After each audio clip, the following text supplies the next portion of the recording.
खबर है बलोचिस्तान से, जहां बड़ी सियासी हलचल। अहम सियासी शख्सियात पाकिस्तान मुस्लिम लीग नून में शामिल होंगी।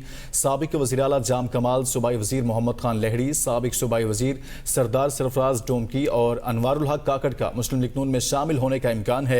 तमाम सियासी शख्सियात आज वज़ीर आज़म हाउस इस्लामाबाद में बलोचिस्तान से मुतल्लिक अहम मीटिंग में शरीक होंगी। इस हवाले से आपको आगाह कर रहे हैं कि अहम सियासी शख्सियात मुस्लिम लीग नून में शामिल होंगी। बलोचिस्तान से खबर है, जहाँ पर बलोचिस्तान की अहम शख्सियात और साबिक वज़ीर आला इसमें शामिल हैं। इसी तरह से मुख्तलिफ सेनेटर्स भी शामिल हैं जिनके नाम सामने आ रहे हैं, जो आज पाकिस्तान मुस्लिम लीग नून में शमूलियत इख्तियार करेंगे। बलोचिस्तान में बड़ी सियासी हलचल है, जिनमें अनवारुल हक काकड़ और सेनेटर सरफराज बुगटी भी शामिल हैं, और इसी तरह से साबिक वज़ीर आला बलोचिस्तान भी शामिल हैं, जो आज मुस्लिम लीग नून में शमूलियत कर सकते हैं। इसी पर मज़ीद बात करते हैं नुमाइंदा ABN न्यूज़ रिजवान सईद से। जी रिजवान सईद, आगाह कीजिएगा इस हवाले से।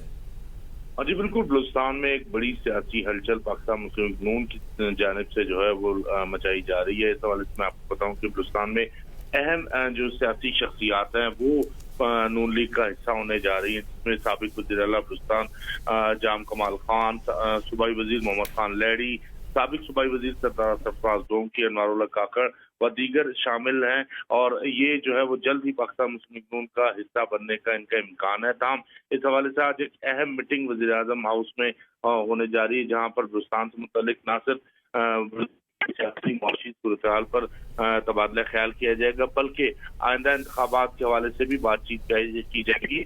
इसके बाद शमूलियत के हवाले से एक या तो प्रेस कॉन्फ्रेंस की जाएगी या जलसा। इस हवाले से अभी तक हतमी फैसला नहीं किया गया। कोयटा में मुनक्किद किया जाने का जो है वो इम्कान है।